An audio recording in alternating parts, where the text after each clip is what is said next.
All right, in this video, we're going to talk about the test preparation warm-up questions that we did in class today. So I'm going to zip through these as quick as I can, and I may not go in the order that they're listed here. So the first set here, we've got our graphing questions. So let me turn on my graph paper. All right, so we're going to graph log base 6 of x plus 2 plus 4. So we should recognize that this is the parent function of y equals log base 6, and we're just shifting it over. So we know that we're shifting over 2 spots and up 4. So that would put us with our new x and y axis right here.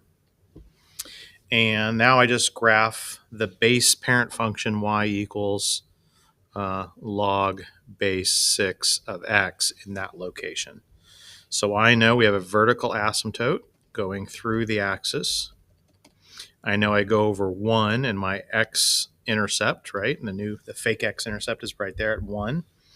And I should know that I have to go over 6 from the asymptote, 1, 2, 3, 4, 5, 6, to get to a height of 1. And then I should have to go over 36 to get to a height of 2, so I'm not going to graph that point. And then I'm going to graph this point right here, which would be 1/6 off of the asymptote and down at -1. We want to make sure we label these 3 points now according to the actual graph. So this is 1, 2, 3, 4, 1, 2, 3, 4. That's 4, 5. This, of course, would be -1 and 4. Actually, I'm going to graph right through that. Let me lower it. And then this little point right here is 1/6 off of the asymptote. So that means he's 5/6 of the way off of that line. So that would make that the point -1 and 5/6 and a height of 3. I should actually graph this, and it should look something like this. The other thing you're going to be asked to do on the test is, on a question like this, algebraically find the x and the y-intercept. So let's go ahead and do that right now. To find the y-intercept, we know exactly what to do. We've been doing it since middle school. We're going to plug in 0 for x. So we just let x equal 0. So I get y equals log base 6 of 0 plus 2 is 2. And then plus 4. We cannot add those together. This is 2 is inside of the log. That 4 is not. So without a calculator, and in this portion of the test you can't use a calculator, there's really nothing more I can do. So the y-intercept would simply be the point 0, comma, whatever the heck log base 6 of 2 plus 4 is. And on the test, it may come out prettier than that. It may not, but that is the best we can do for this question. So then to find the x-intercept, we, of course, do what we've been doing forever, and we let the y equal 0. So 0 equals log base 6 of x plus 2 plus 4. So we need to now solve for x. So I'm going to move the 4 over. And then I need to crack into this logarithm. So that means I need to exponentiate on both sides with a base of 6, or just rewrite it as an exponent as we learned on day 1, right? 6 to the -4th is x plus 2. If we do it the official way, it would look like 6 to the -4th. So we exponentiate, make that side the power, and then we make this side the power as well. I don't care if you do it this way or if you just do the shortcut little cheaty way. Either way, we end up in the same place with 6 to the -4th equals x plus 2. So then we move the 2 over, giving me x equals -2 plus 6 to the -4th. 6 to the -4th is not really reasonable to find without a calculator, so we're going to go ahead and just leave the answer right there. But if it had been 6 squared, for example, then that's something we could actually calculate and find. So we have the point -2 plus 6 to the -4th, comma 0. And if you think about it, 6 to the negative fourth is a very small number, 1 over 6 to the fourth. So basically, we're essentially at negative 2 as an answer. And if we look at the point on our graph, we see that, yeah, that makes sense for the point. All right, so be prepared to not only graph, but to label the points, the 3 points we've always talked about, plus be able to calculate the x and the y-intercept. All right, I'll come back and do B, assuming I have time. Let's go ahead and move on to an exponent graph. So part C, we've got a pretty simple exponent graph. We're going to simply be graphing y equals 3 to the x in a new location. So let's find that location. Looks like we're going to shift down 1 and in the negative direction. 1, 2, 3, 4, negative 1. So there's my new xy axis, giving me an asymptote, which I should label. Don't remember if I did on the last question. And from there, we're just going to graph our typical 3 to the x, which means at the y-intercept, our fake y-intercept would be up 1. We're going to move over 1 and up the base, 1, 2, 3. We could move over to 2 over, and we'd go up 9. I'm not going to graph that one, but I am going to graph this one, which is at negative 1 and then a third. So our graph would look something like this. We're drawing this fairly vertical because it does get very steep, but it is technically still moving over just very slowly. Okay, let's label 1, 2, 3, 1, 2. This is the point negative 3, positive 2. This is the point negative 4, 0. And then this point is up a third off the asymptote, so it's down 2/3 from the axis. So that's going to be the point negative 5, negative 2/3. All right, just like the previous question, we are going to solve algebraically for the x and the y-intercept. So the y-intercept, we let x equal 0. So I have 3 to the 0 plus 4 is the fourth, minus 1. This is the non-calculator part of the test, but we should be able to handle 3 to the fourth okay. That's 81, minus 1 is 80. So we've got the point 0, 80. Remember, y-intercepts are points. Label them as points. Which, we're not going to graph that point, but we can see that kind of makes sense for our picture. We're going up pretty far. My x-intercept, we already know the answer is negative 4, but let's confirm that algebraically. So we're going to let y equal 0. I'm going to add 1. I'm going to rewrite as a logarithm, so either take the log base 3 of both sides or just switch it around. So that would give me log base 3 of 1 equals log base 3 of that cancels. I get x plus 4. Or just do log base 3 of 1 equals x plus 4. Log base 3 of 1 is 0.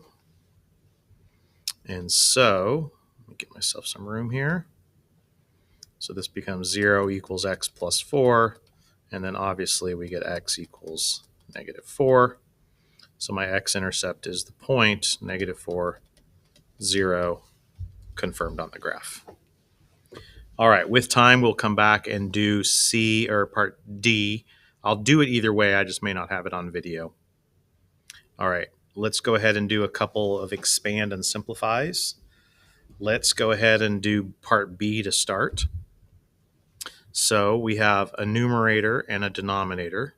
So that we know we can break that into log base 2 of the numerator minus log base 2 of y squared. I can then break up this guy because there's 2 parts to it, multiplied. So that's going to become log base 2 of 8 plus log base 2 of the square root of x minus log base 2 of y squared. The last thing we need to do, well, maybe not the last thing, is we need to recognize that this is just x to the 1/2. And so I can take my powers and bring them out front. So this part becomes plus 1/2 log base 2 of x minus 2 log base 2 of y. And then this first part, log base 2 of 8, well, that's just 3. So the full expansion would be right here. Let's do part D.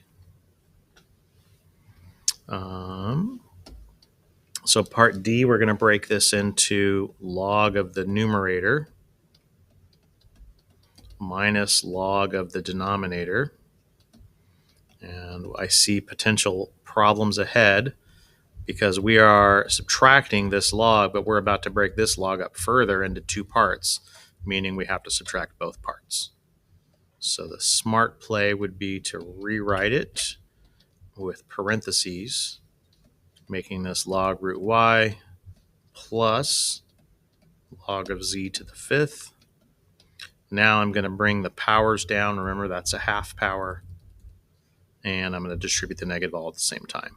So this becomes 4 log base 3 of x minus 1/2 log of y, and then the negative gets distributed, and the 5 comes down. And that would be fully expanded. All right, I'm short on video time, so I'm going to skip talking about the next 2, and we will come back and just do those without the video. All right, let's do at least one condensed problem. So looking at this problem, I've got the natural log of z plus the natural log of z plus 5. So I can combine those together. They're in brackets, being multiplied by 4. So I think I'll clean up the inside. So I've got 4 times the natural log of z times z plus 5. And then minus, I'm going to go ahead and bring that 2 up. The z minus 5 needs to stay in parentheses.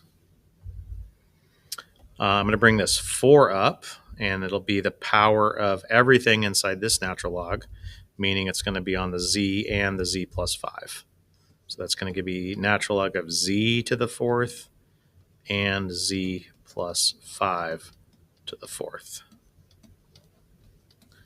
And then I have one more condensing I can do. I can bring those together in one log statement, z to the 4th over z plus 5 to the 4th over z minus 5 to the 2nd.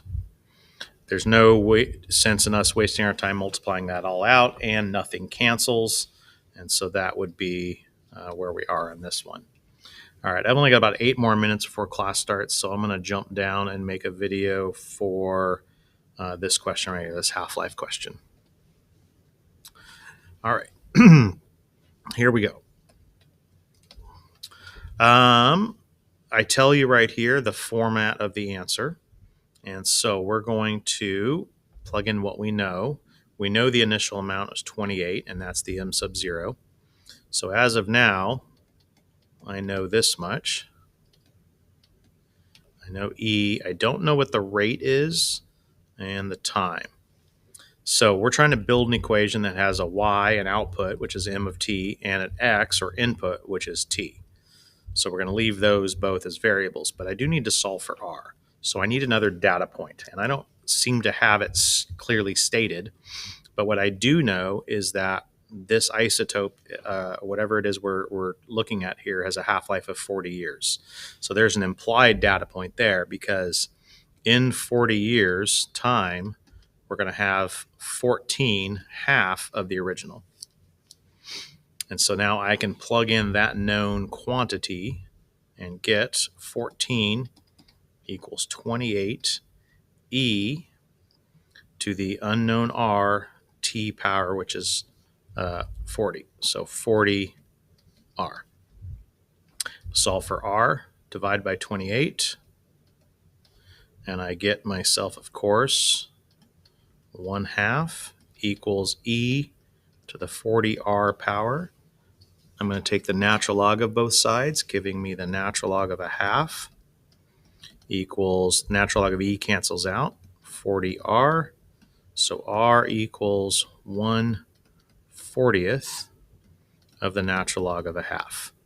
This is in our calculator portion of the test, so let's go ahead and calculate R. R is going to approximately be, let me come over here to my calculator, natural log of 0.5, enter, and then divide by 40. So I get R approximately negative 0.0173. I'm going to write it down this long, but if I do math with it in the future, I'm going to use this number. All right, so I've now got my equation finished. M of t equals 28 e to the negative 0.0173 t power. So now, given this equation, I know two things. The 0.0173, that means I'm losing 1.7% of the mass every year. That's why this number is significant and why we simplified it to find that value. All right, so now we're going to use that to answer part B. How long would it take until there's only 2 grams? So we're going to plug in 2 for the output and solve for the t. All right, which means I'm going to divide.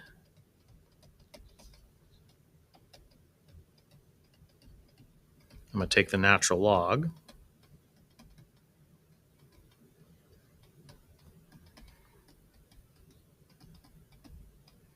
And I'm going to divide. So I get the time is equal to whatever the natural log of 1/14 is, divided by negative 0.0173. But again, I'm not going to do the math with this. I'm going to do the math with the longer number, which puts me in this weird position because I'm too lazy to write this down. I certainly don't want to retype it, but this number is in the wrong spot on my calculator because I need to do the natural log of 1/14 and then divide it by that.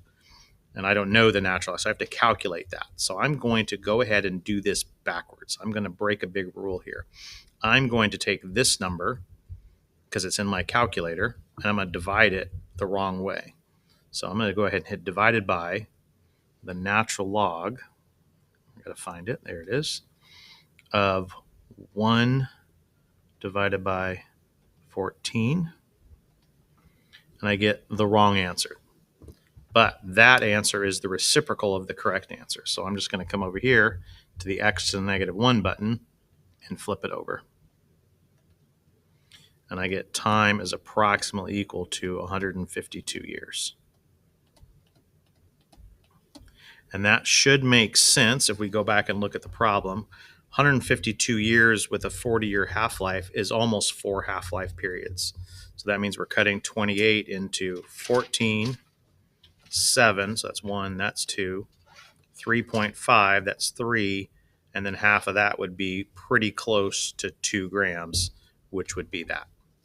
All right, the next class is about to start. If I have time, I will continue this video. If not, I will have all the answers up a little bit later. All right, I found some time to continue working on this video, so let's go ahead and jump in with some solving equations. So on part A, we are going to have to recognize that this is, in fact, a quadratic. So when I look at this problem, what I really should see is e to the x squared minus 4e to the x minus 5 equals 0. So you can see it's in that trinomial structure where you have something squared and then half of that something in the second term.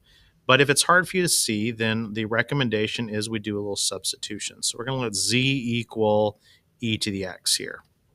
And by doing that, I can now just substitute in, and I get z squared minus 4z minus 5. This is not a required step, but it does help us see that it's a quadratic without all that e to the x business getting in the way. And so this factors nice and simply into 5 and 1, a negative 5 and a positive 1. So I get z equals 5 or z equals negative 1. All right, so then at this stage, we need to remember that we did a substitution. So we need to put the e to the x back in. So we have e to the x equals 5 or e to the x equals negative 1. To solve for x, we're going to take the natural log of both sides. The natural log of e to the x is x, and the natural log of 5 is the natural log of 5. Or we have the natural log, we have x, natural log of e to the x, again, cancels out the e, and we have the natural log of -1. Natural log of -1, however, is an issue because you cannot take the natural log of anything that isn't positive. Hold on for a message here. Emmanuel, a baby, please All right. report to the office. So this is Emmanuel, extraneous. a baby, please report to the office. Thank you. All right. So that means we only have one solution to this question. All right. I'll skip B for now and come back to it if I have time. Let's go take a look at part C. In solving part C, I don't like this denominator, so I'm simply going to multiply both sides of the equation by the denominator. I'm too lazy to write it, so imagine it's there. So that cancels out, leaving me with 400 equals 350 times 1 plus e to the negative x. I can distribute the 350 if I want and take steps from there, or I can divide by 350, giving me this. That reduces, I get 8 over 7 equals 1 plus e to the negative x. The solving equation problems will not be, you cannot use your calculator on these, so you're going to have to leave your answer. If it doesn't have a pretty answer that we can figure out, we'll have to leave it in a simplified form.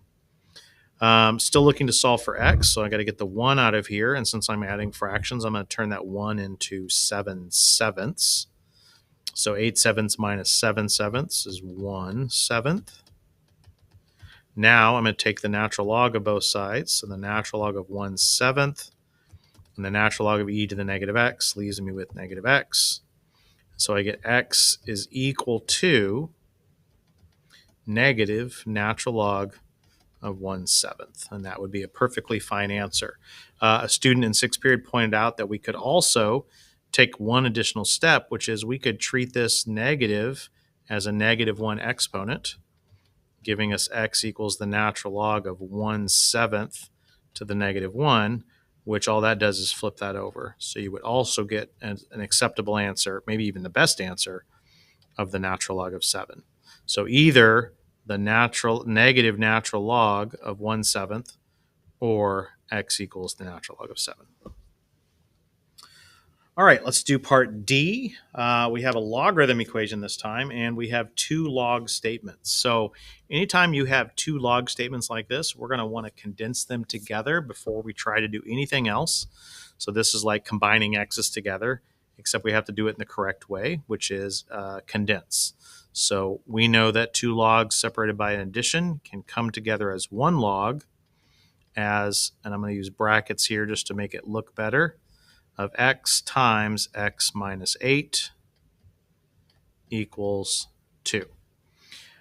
To get rid of a log base 3, we would technically exponentiate with the 3. So we'd rate, like 3 to that power equals 3 to that power. But most of us are probably in the camp of just rewriting it as an exponent, meaning we're going to take log base 3, turns that into 3 to the 2nd power equals x times x minus 8, which I hope you recognize as a quadratic. So as a quadratic, we're going to need to set it equal to 0 and solve. So I distribute, giving me x squared minus 8x, and 3 squared is 9, so I'm going to move the 9 over.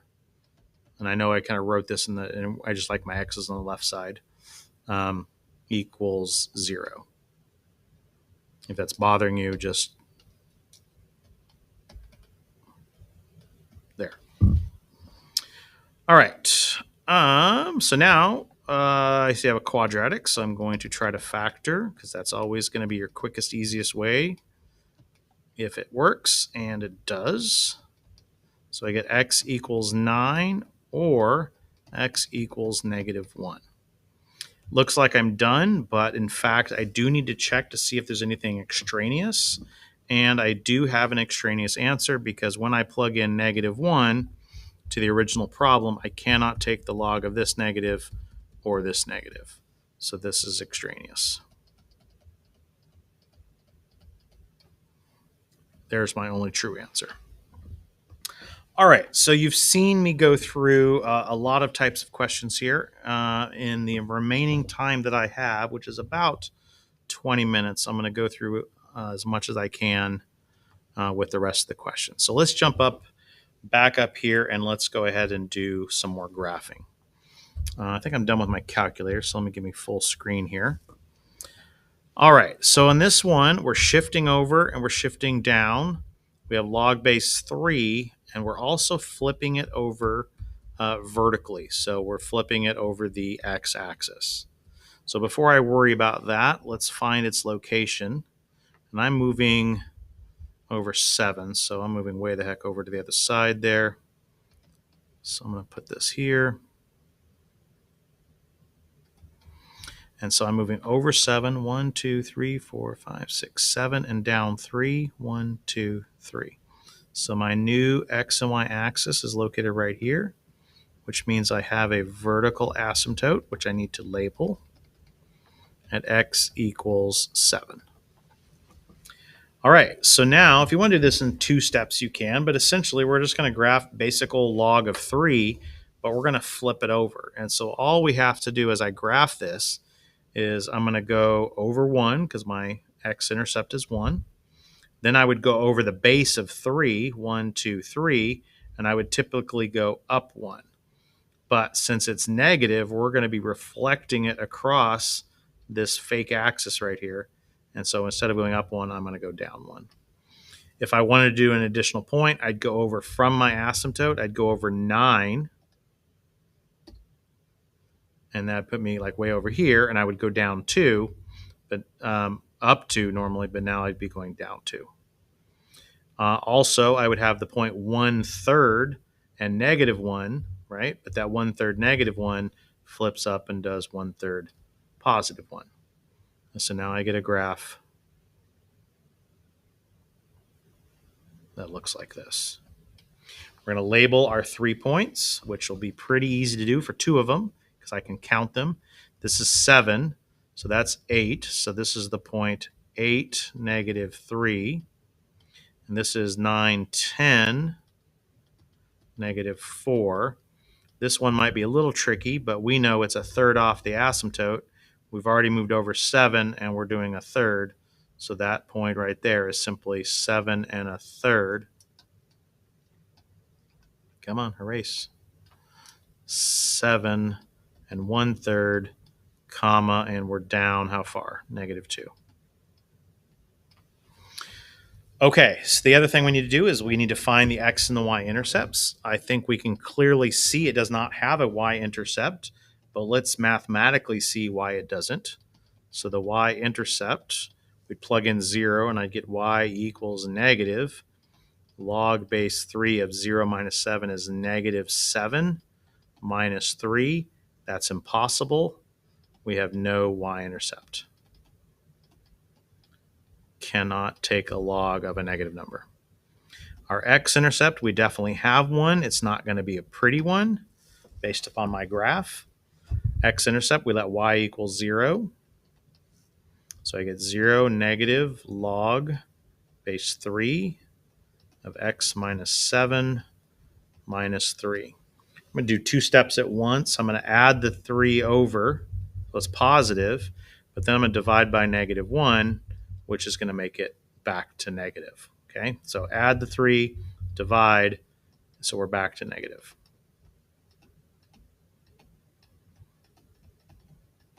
I now need to rewrite this as an exponent or exponentiate on both sides. Let's just do the Cheaty method. So that would make this 3 to the negative 3rd equals x minus 7. 3 to the negative 3rd is 1 over 27. And I move this 7 over, and I get x equals 7 plus 1/27 is simply 7 and 1/27. We write our intercepts as points. So this is the point 7 and 1/27, comma 0. And let's see if that makes sense. This is at 7. We're crossing right near that asymptote. We're 1/27th off of the asymptote. Looks like it fits right there. All right, to get full credit, you're going to need to graph it. You're going to need to label the 3 points. You're going to need to label your asymptotes, and then you'll need to come and you'll need to solve for those algebraically. All right, so that was a logarithm. Let's do an exponent one. So this exponent is going to be pretty straightforward, really nothing going on here. Don't be confused with this -4 written there. It could be also written in the back as -4. So this is going to be pretty straightforward. Probably should have made it trickier for us here, but maybe the one on the test won't be very tricky either. All right, so we're going to move over 5. 1, 2, 3, 4, 5, and down 4. 1, 2, 3, 4. So my new x and y axis is right there. We have a horizontal asymptote then at y equals -4. We have this fake x-axis right here. All right, so now what are we going to do? We're going to just graph 2 to the x. So I have a point at 1. I go over 1 up 2. Since it's small, I'm going to do another one. Going over 2, we're going to go to 2 squared, so that's 4. And I'm going to go over 1, and I get a half. And so this one's growing a little slower because my base amount is smaller. All right, we're going to label our 3 required points, which will be pretty darn simple. This is over 5 to here, I think. And so this is going to be 6, and looks like we're down 2. So this point here is going to be 5, and we're down 3. This point here is going to be 4, and we're up a half, right? So that means we're down a half from there. 1, 2, 3 and a half. -3 and a half. All right, so to get full credit, I have to do all of that, label the asymptote, draw it well, and the last thing I need to do is algebraically find my intercepts. So my y-intercept is going to be a number approximately 1, 2, 3, like almost -4. So let's find out what it is. Y equals -4 plus 2 to the 0 minus 5. So that's y equals -4. This is on the non-calculator portion, but we can do 2 to the -5th. 2 to the 5th is going to be 32. So this is plus 1 over 32, giving me an answer of -3. And if I've taken away 1 32nd, I have 31 32nds left. So I have the point 0, -3, and 31 32nds, which looks good. My x-intercept, need a little room here. My x-intercept, I know the answer is 7, but let's find it algebraically. So I'm going to let the function equal 0, -4 plus 2 to the x minus 5 power. I'm going to add 4 to both sides. And now I need to take log base 2 of both sides. So I get log base 2 of 4 equals, log base 2 cancels the 2, x minus 5. Log base 2 of 4 is 2. And I obviously get x equals 7. Written the correct way is the 0.70.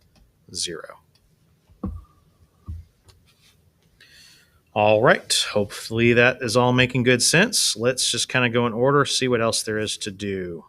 We've got some expanding problems. So there's 2 more of these we could do. All right, we have the square root over the a minus 1, which, don't forget, simply means, and I'm gonna use a bracket here because I don't like double parentheses. This just means a squared times a minus 1 to the 1/2 power. So I have 2 different things being multiplied together, so I can break them up into 2 separate logs. Natural log of a squared plus the natural log of a minus 1 to the 1/2. I can bring the powers down in front. giving me 2 natural log of a plus a half natural log in parentheses a minus 1. A minus 1 cannot be broken up. These are terms.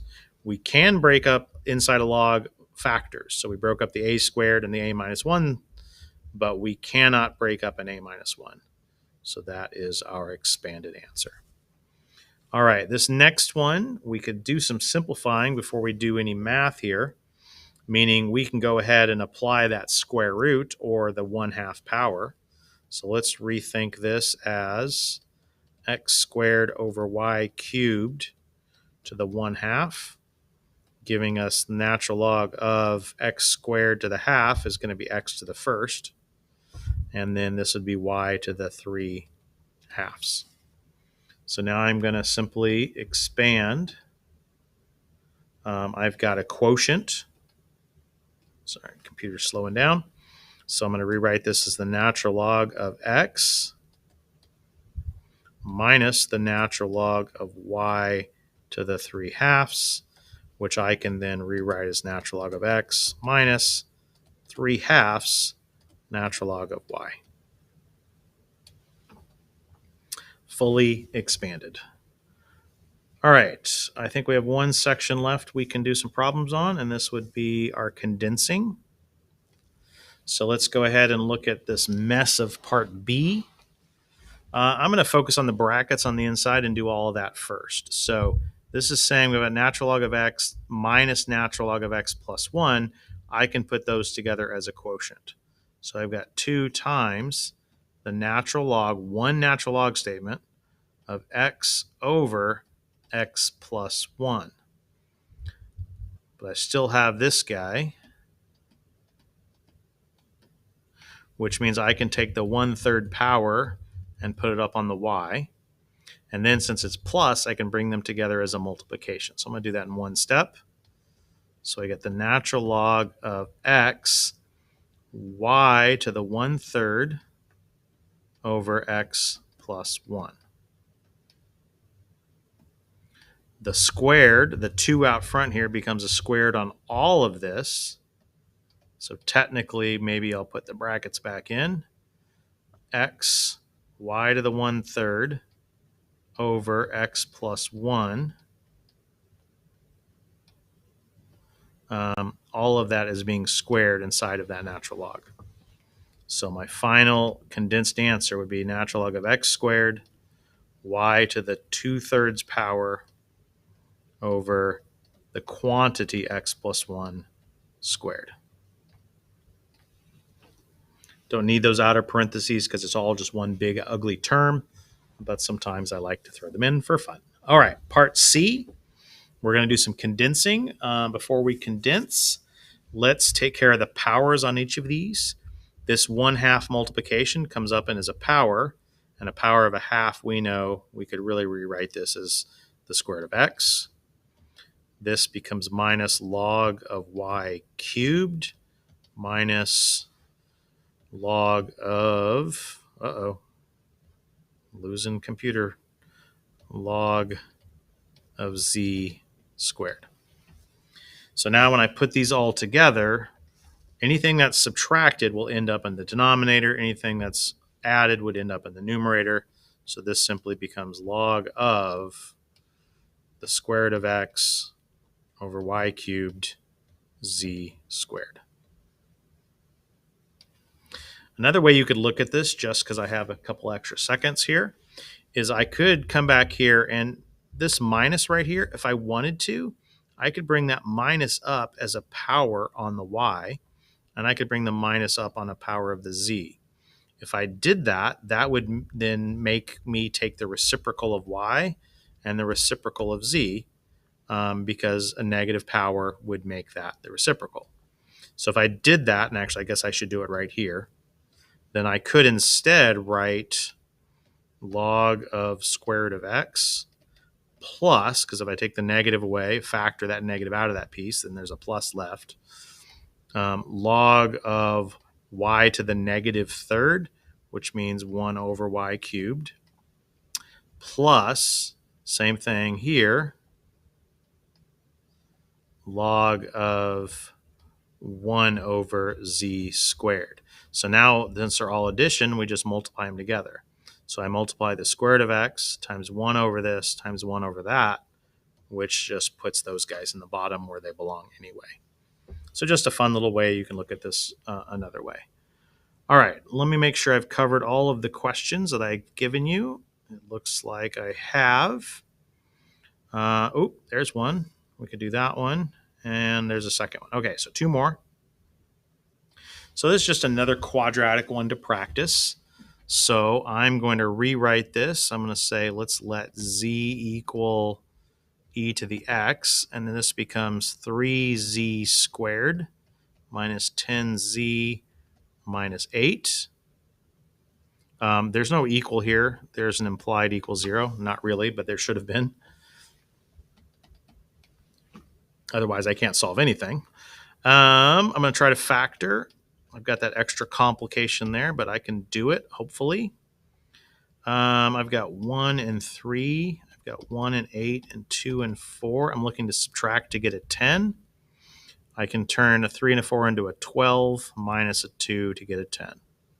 So I'm going to have z and 3z. And I need to multiply my 3 times my 4. So the 4 goes there. 2 goes there. I need a negative 10. So the 12 I'm creating here needs to be negative, positive. So I get z equals 4 or 3z plus 2 equals 0. Subtract 2, divide by 3.